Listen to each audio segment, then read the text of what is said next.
Why is it so hard to say no, even when you know you should? You've been there. Someone asks you for a favor. Maybe a friend needs a ride, a coworker asks for last-minute help, or a family member expects you to drop everything. And even though you don't want to, you say yes. Why? Because saying no feels wrong, it feels selfish, it feels like you're letting someone down. But what if I told you that every time you say yes when you mean no, you're betraying yourself? For years he was a people pleaser. He didn't call himself that. He just thought he was a good friend, a reliable coworker, a responsible son. But there was a pattern. He'd say yes when he didn't want to. He'd sacrifice his time, energy, and peace just to make others happy. And the worst part, he felt guilty when he didn't. Until one day he met someone who changed his perspective. He was at his usual coffee shop, laptop open, drowning in work. His phone buzzed. It was a friend asking for a last-minute favor. His stomach sank. He wanted to say no. He needed to say no. But that old feeling of guilt crept in. Then an older gentleman sitting nearby noticed his hesitation. He folded his newspaper and said, "You're about to say yes to something you don't want to do, aren't you?" He chuckled. "How'd you know?" The man smiled. "Because I used to be you." He stirred his coffee and said, "Let me ask you something. If someone gets upset because you set a boundary, who really has the problem?" That hit him hard.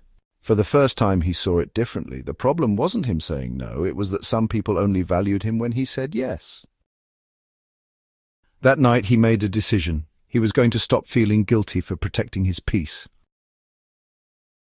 Number one, boundaries are for you, not them. A boundary isn't about controlling others, it's about protecting yourself. Think about a fence around a house. It doesn't mean you hate your neighbors, it just means they can't walk into your living room uninvited.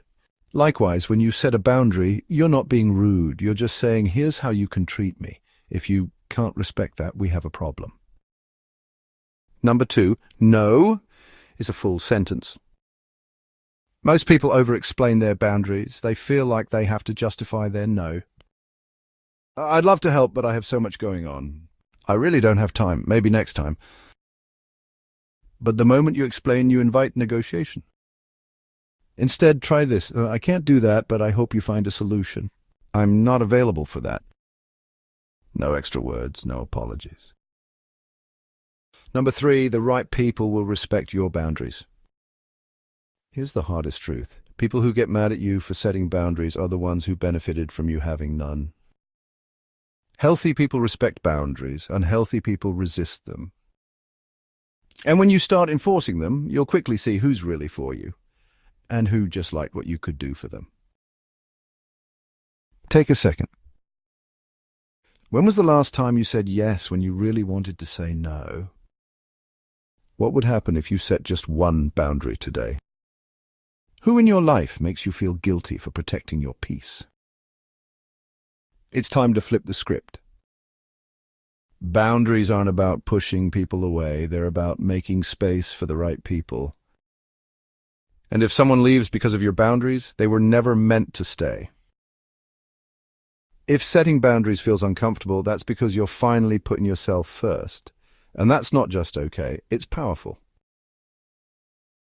If this message resonated with you, take a moment to like, comment, and share with someone who needs to hear it. Keep growing, keep reflecting, and remember, your journey starts with you. Next, be sure to watch Why You Keep Attracting the Wrong